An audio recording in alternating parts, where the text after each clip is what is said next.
ចាប់រត់ធ្ងរឲ្យដឹងឈឺផ្សាពីងពេញជីវ៉ារៀបរាប់ដាក់បងសំលេងសើចឮផុតម្ដងអាណិតនួលអងស្ទើរតែធ្លាយទ្រូងថាបែកពីគេតែគេអ្នកសំបែកមិនមែនព្រោះអូនអ្នកសំបែកទេ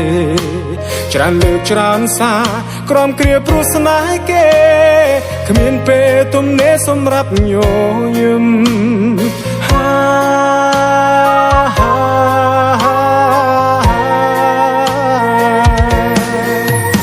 ម្នាក់នោះអងឆាយបានស្រីស្ដាយគេម្លេះឈឺយ៉ាងនេះហើយនៅមិនចេះរៀងគេនោះធ្វើបាបអូនតែបងដូចត្រែមួយកំភ្លៀ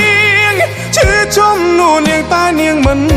យល់អូនដូចត្រូវសន្តំមិនមែនលំគឺងប់ង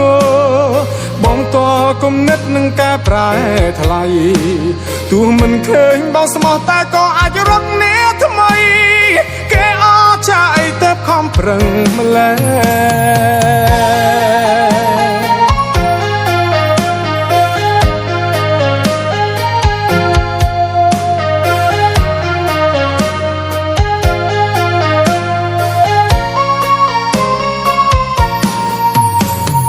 បែកពីគេ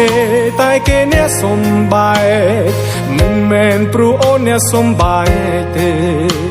ច្រើនលើកច្រើនសារក្រំគ្រាព្រោះស្នេហ៍គេគ្មានពេលទំនេរសម្រាប់ញញឹម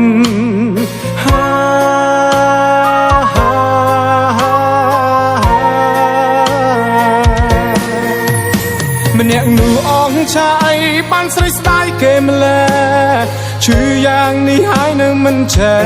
រៀងគេនោះធ្វើបាបអូនតែបងដូចត្រែមួយកំភ្លៀងឈឺចំនួននាងតែនាងមិនយល់អូនដូចត្រូវសន្តំមិនមែនលំគឺងប់ងបងតគំនិតនឹងការប្រែថ្លៃទោះមិនឃើញបងស្មោះតែក៏អាចរត់នេះថ្មីគេអចាអីទៅខំប្រឹងម្លេះ